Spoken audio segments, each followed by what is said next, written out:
തകർന്നടിഞ്ഞ പാലം 2 മാസമായിട്ടും പുനർനിർമ്മിക്കാത്തതിൽ ദുരിതത്തിലായിരിക്കുകയാണ് ഒരു പ്രദേശത്തുകാർ. ഒളവണ്ണയിലെ 150ലേറെ കുടുംബങ്ങളുടെയും സ്കൂൾ വിദ്യാർത്ഥികളുടെയും നിത്യസഞ്ചാര പാതയാണ് ഇതോടെ വഴിയടഞ്ഞത്.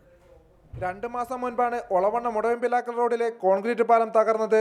തകർന്ന പാലത്തിന് സമീപം പേരിനൊരു മരപ്പാലം നിർമ്മിച്ചെങ്കിലും ഇപ്പോഴും ദുരിതത്തിലാണ് ഈ പ്രദേശത്തുകാർ. പ്രധാന പാലം തകർന്നതോടെ വാഹനം സൗകര്യം നിലച്ചതാണ് ഏറെ ബുദ്ധിമുട്ടിലാക്കിയത്. രോഗികളെ പോലും മറുകരയിലെത്തിക്കുവാൻ പെടാപ്പാടുപെടുകയാണ് നാട്ടുകാർ.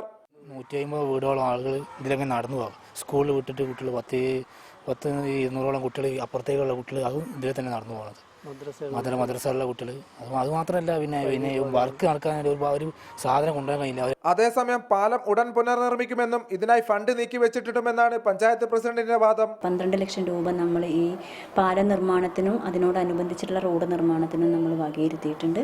പിന്നെ അംഗീകാരം കിട്ടിയ പ്രോജക്റ്റ് പെട്ടെന്ന് തന്നെ TS വാങ്ങിയിട്ട് ടെൻഡർ ചെയ്ത് കഴിഞ്ഞാൽ നമുക്ക് അതിന്റെ പണി തുടങ്ങാൻ വേണ്ടി പറ്റും. തകർന്ന പാലത്തിന് പകരമായി പേരിനൊരു മരപ്പാലം നിർമ്മിച്ച് ഒരു പ്രദേശത്തെ ഒന്നടങ്കം ഒറ്റപ്പെടുത്തിയ അവസ്ഥയാണ് നിലവിലുള്ളത്. ഇനിയെങ്കിലും യാത്രാ പ്രശ്നത്തിന് പരിഹാരമുണ്ടാകുമെന്ന പ്രതീക്ഷയിലാണ് നാട്ടുകാർ.